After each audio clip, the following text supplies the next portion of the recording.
நம்ம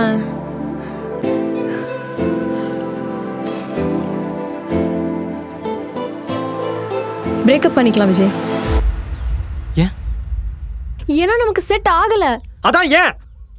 இதுதான் ப்ராப்ளம். ரோட்ல வச்சு எல்லாரும் முன்னாடி நீ கத்துறதுதான் விஜய் ப்ராப்ளம். அன்னைக்கு உன்ட்ட சொல்லாம வெளியே போனதை பத்தி மட்டும் நீ யோசிச்சியே. ஆனா நீ எல்லாரும் முன்னாடி கத்தும் போது எனக்கு எப்படி இருந்திருக்கும் நீ யோசிச்சியா விஜய்? நம்ம லவ் பண்றோம் டி. இந்த மாதிரிலாம் அப்டேட் பண்ணிக்கணும்ல. அதுக்குன்னு ஒரு அக்யூஸ்ட் விசாரிக்கிற மாதிரி தான் விசாரிப்பியா? ஒரு படத்துக்கு போறதுல கூட என்னோட டெசிஷன் என்னன்னு நீ கேட்கறதுக்கு ரெடியா இல்ல. நான் வரலன்னு சொன்னா அதுக்கு ஒரு சண்டை. ஆமா, உன்னோட பிளாக் ஷர்ட்டை நான் எடுத்து வைக்கல, ஏன் தப்பு தான். ஆனா அந்த தப்பு மட்டும் உன் கண்ணில் பட்டுச்சுல. உன்னோட ஜெர்சியை நான் எடுத்து வச்சேன், உன்னோட கன்றாவியான ரூமை நான் கிளீன் பண்ணேன், அதெல்லாம் உன் கண்ணுக்கு படல விஜய். இங்க பாரு, நீ வெளியே போறனா உனக்கு என்ன வேணும் வேணாங்கிறத நீ தான் எடுத்து வைக்கணும். என்னால முடியாது.